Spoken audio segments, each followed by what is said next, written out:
हिंदी शब्द का अर्थ, हिंदी शब्द का अर्थ यानी कि इस प्रकार हिंदी शब्द की उत्पत्ति हिंदी देश के निवासियों के अर्थ में हुई थी। अगर आपसे क्वेश्चन पूछता है हिंदी शब्द की उत्पत्ति किसके निवास में हुई थी, तो आप बोल सकते हो हिंद देश के निवासियों के द्वारा हुई थी।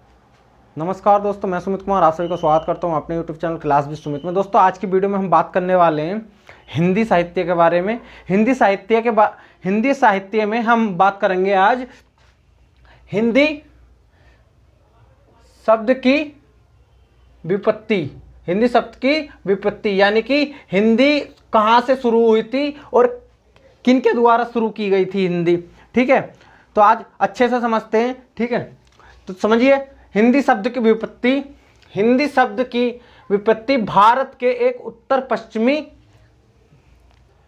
प्रवाहमान सिंधु से संबंधित है। सिंधु से संबंधित है यानी कि अगर क्वेश्चन में आपसे पूछेगा हिंदी शब्द की विपत्ति यानी कि भारत के कौन से पश्चिमी से है, उत्तरी से है, दक्षिणी से है, तो ये उत्तरी पश्चिमी से है और ये प्रवाहमान सिंधु नदी से संबंधित है। सिंधु नदी से संबंधित है। नेक्स्ट है विविध है यानी कि विदित है यानी कि विदित है कि अधिकांश और विदेशी यात्रा आक्रांता उत्तर पश्चिमी सिंधु द्वार थे। अगर आपसे पूछता है विदेशी यात्री और आक्रांता किससे है, तो सिंह द्वार से भारत आए थे। ठीक है, भारत में आने वाले इन विदेशियों ने जिस देश के दर्शन किए भारत में आने वाले इन विदेशियों ने जिस देश के दर्शन किए वह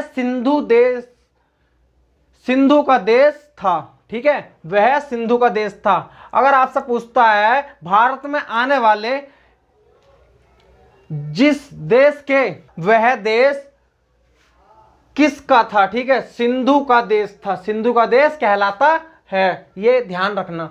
यहां से क्वेश्चन बनते हैं।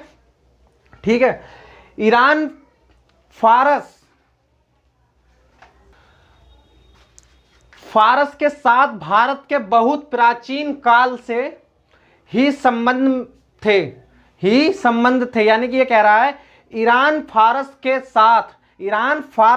साथ भारत के बहुत प्राचीन काल से ही संबंध थे और ईरानी सिंधु को हिंदू कहते थे। ईरानी सिंधु को हिंदू कहते थे।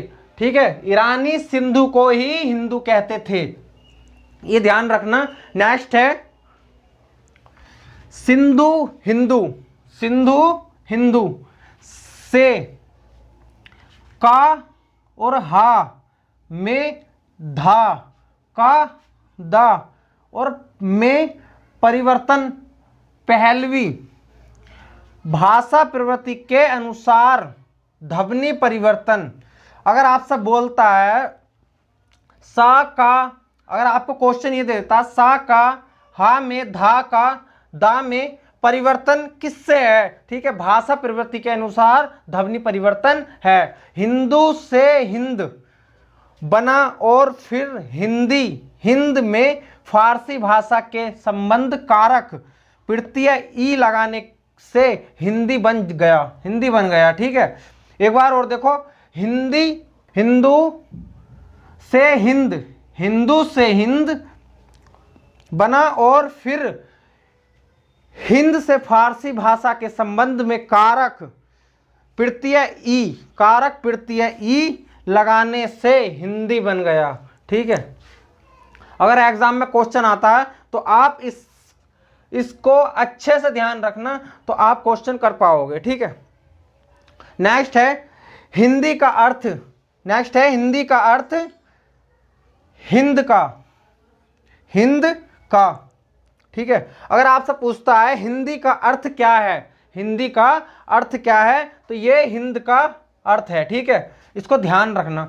इस प्रकार हिंदी शब्द की उत्पत्ति हिंद देश के निवासियों के अर्थ में हुई है। अगर आपसे पूछता है हिंदी शब्द की विपत्ति उत्पत्ति निवासियों के अर्थ से हुई है तो ठीक है, हिंद देश के निवासियों द्वारा अर्थ में हुई है। ठीक है, आगे चलकर यह शब्द हिंदी भाषा में प्रयुक्त होने लगा, यानी कि हिंदी भाषा में प्रयुक्त होने लगा और आज भी हम हिंदी भाषा का शब्द ही प्रयुक्त करते हैं। तो आपको ध्यान रखना है, ये आपको एग्जाम में कभी भी कहीं भी पूछ सकता है, यहां से क्वेश्चन बनाकर आपसे पूछ सकता है। यानी कि इसको बोलते हैं पुरानी हिंदी, ये बहुत कम स्टूडेंटों को आती है। ठीक है, तो ये यहां से क्वेश्चन भी बनते हैं ना। ठीक है, आई होप दोस्तों अगर वीडियो पसंद आए तो लाइक करना, कमेंट करना, शेयर करना। मिलते हैं अगली वीडियो में, जब तक के लिए जय हिंद। और दोस्तों एक ये तो हमने अभी आपको थोड़ा ही है, ठीक है, अभी इसके बाद में इसका नेक्स्ट पार्ट हम अगली वीडियो में बताएंगे आपको। इसका पार्ट 1 कर देंगे और उसका पार्ट हिंदी शब्द की उत्पत्ति 2 कर देंगे। ठीक है, चलते हैं।